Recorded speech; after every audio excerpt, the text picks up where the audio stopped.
سارے سیاستدانوں کو معافیاں مانگنی پڑیں گی 78 سال کی غلطیوں کی کہ ملک توڑوا کر بیٹھ گئے ہم.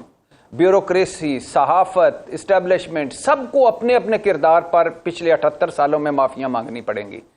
اور کچھ معافیاں آصف علی زرداری صاحب کو بھی مانگنی پڑیں گی، کچھ معافیاں نواز شریف صاحب کو بھی مانگنی پڑیں گی، کچھ معافیاں شہباز شریف صاحب کو بھی مانگنی پڑیں گی، کچھ معافیاں عمران خان صاحب کو بھی مانگنی پڑیں گی، کچھ معافیاں ہمیں بھی مانگنی پڑیں گی، اور کچھ معافیاں ان کو بھی مانگنی پڑیں گی جو جاپان جا کر بھی ریونج سے نہیں نکلے، یعنی انتقام ٹھنڈا نہیں ہوا. آپ ایک اور وہ عمران خان کا ایک چلاتے ہوتے تھے نا ساٹ کہ وہ امریکہ میں کھڑا ہو کر کہہ رہا ہے کہ میں اے سی اتروا دوں گا، میں فلانا کر دوں گا، وہ آج تک مثالیں دیتے ہیں. آپ جاپان میں ہیں، مریم نواز صاحبہ جاپان میں ہیں، لیکن وہ ذکر کرنا نہیں بھولی، ریپرزینٹ کر رہی ہیں پاکستان کو. تو وہاں پاکستانی کمیونٹی ان کے سامنے بیٹھی ہے، پاکستانی کمیونٹی. وہاں مریم نواز بھی پاکستان تھی اور وہ پاکستانی لوگ بھی پاکستان تھے. وہاں کوئی نواز شریف یا عمران خان نہیں تھا، وہاں کوئی مسلم لیگ یا پی ٹی آئی نہیں تھی. وہاں پاکستان کی بات ہونی چاہیے تھی، اپنی ترقی کی بات ہونی چاہیے تھی، اب ایک دوسرے کو جوڑنے کی بات ہونی چاہیے تھی. وہاں بھی اگر ریونج ہے تو آپ اندازہ کریں.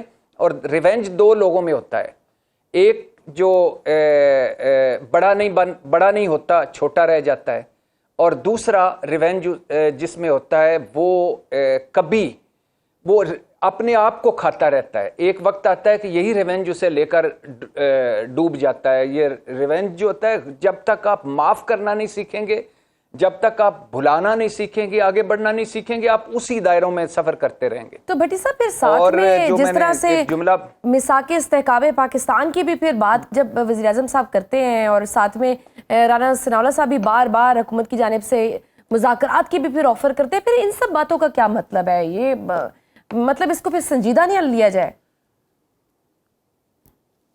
آپ کی مہربانی کہ آپ نے پہلی دفعہ سوال میں کم از کم یہ کہا کہ سنجیدہ نہیں لیا جائے. بالکل نہ لیا جائے. 78 سالوں میں انہوں نے جو ہمارا بیڑا غرق ہو گیا، بالکل نہ لیا جائے. 35 سالوں میں جو پیپلز پارٹی اور مسلم لیگ نون نے کیا ہمارے ساتھ، بالکل سنجیدہ نہ لیا جائے. اور جو ان کے ایکشنز ہیں جو کرتے ہیں، قرآن میں اللہ کہتا ہے کہ وہ مت کرو، مفہوم بتا رہا ہوں کہ وہ مت کہو جو تم کرتے نہیں، یا وہ مت کرو جو تم کہتے نہیں. یہ پوری زندگیوں میں ہوتا ہے کہ آپ کہتے کچھ اور ہیں، کرتے کچھ اور ہیں. بھائی شہباز شریف صاحب کے پاس ہے کیا میثاق کے لیے؟ کس چیز کا میثاق؟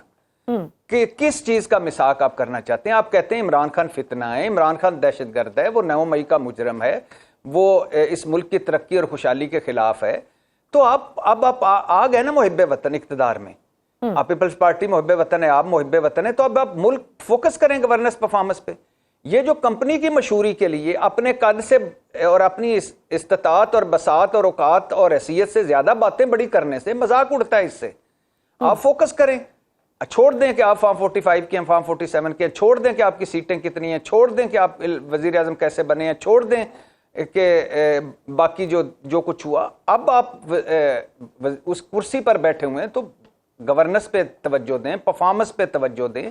چھوڑیں یہ جو ہر چوتھے دن ایک شرلی چھوڑ دیتے ہیں جس کا کوئی نہ سر ہوتا ہے، نہ پاؤں ہوتا ہے، نہ کچھ ہونا ہوتا ہے، نہ ان کو پتا ہوتا ہے کہ میں کیا کہہ رہا ہوں.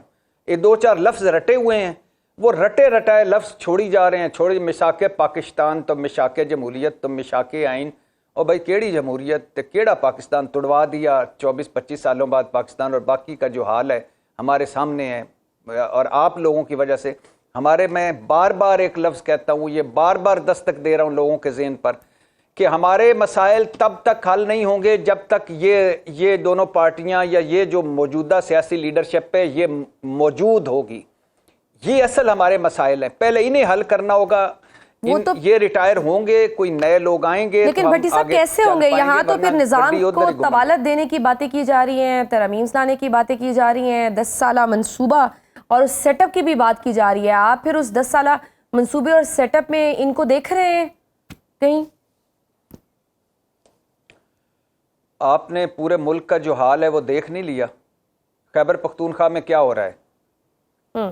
بجلیاں گر رہی ہیں، بادل کلاؤڈ برسٹ ہو رہے ہیں، بارشیں ہو رہی ہیں، سیلابی ریلے آ رہے ہیں، اور لوگوں کو مطلب اور ان کے سامان کو ان کے گھروں کو بہا کر لے جا رہے ہیں.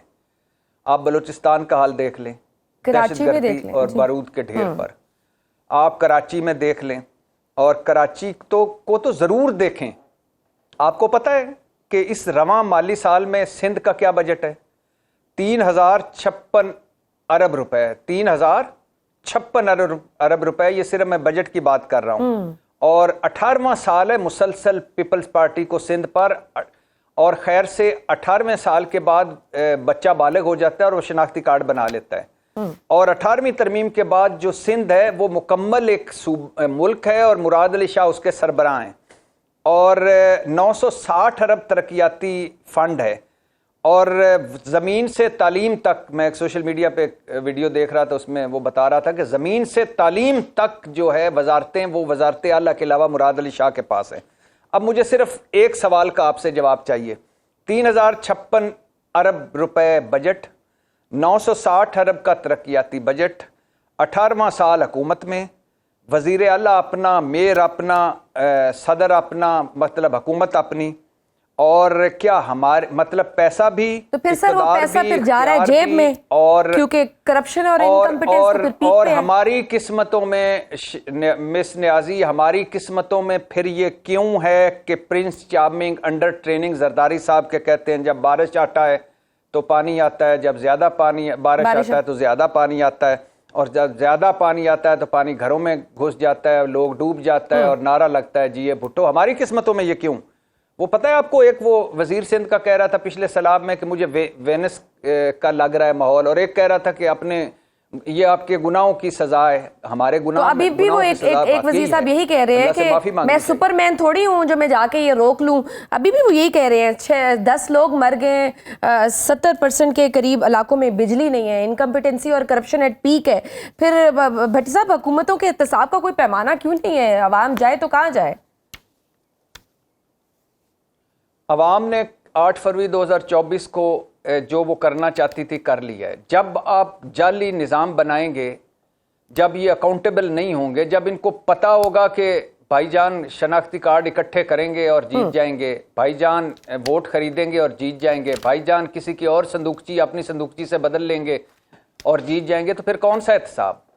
کیا ان کا احتساب ہوا 35 ارب جعلی اکاؤنٹس منی لانڈرنگ میں؟ ٹی ٹیوں میں ہوا، دبئی لیکس میں ہوا، سوئس لیکس میں ہوا، پینڈورا لیکس میں ہوا، پیناما لیکس میں ہوا؟ کیا وہ 1100 ارب کے جو میگا کرپشن سکینڈلز ہے اس میں ہوا؟ شوگر مافیا میں جو ان کے حال ہے وہ ہوا؟ میں تو کہتا ہوں کہ یہ جو انور مجید کو نشان پاکستان غالباً یا ہلال پاکستان مل چکا ہے، تو اور بلاول بھٹو کو بھی اور ذوالفقار علی بھٹو کو بھی، تو میرا خیال ہے ایک مرتضی وہاب صاحب کو بھی دیں، ایک مراد علی شاہ صاحب کو بھی دیں، اور پھر ایم کیو ایم کو بھی دیں، کیونکہ 35 سال سے یہ دونوں کراچی پر مزے لٹ رہے ہیں. ٹھیک. اور یقین کریں کراچی پتہ کیا تھا مس نیازی؟ کراچی تھا عروس البلاد، روشنیوں کا شہر، عربی شہزادوں کی سیرگاہ. ملکہ الزبتھ آئی تھیں اور وہ کراچی کی تعریفیں کرتی تھیں.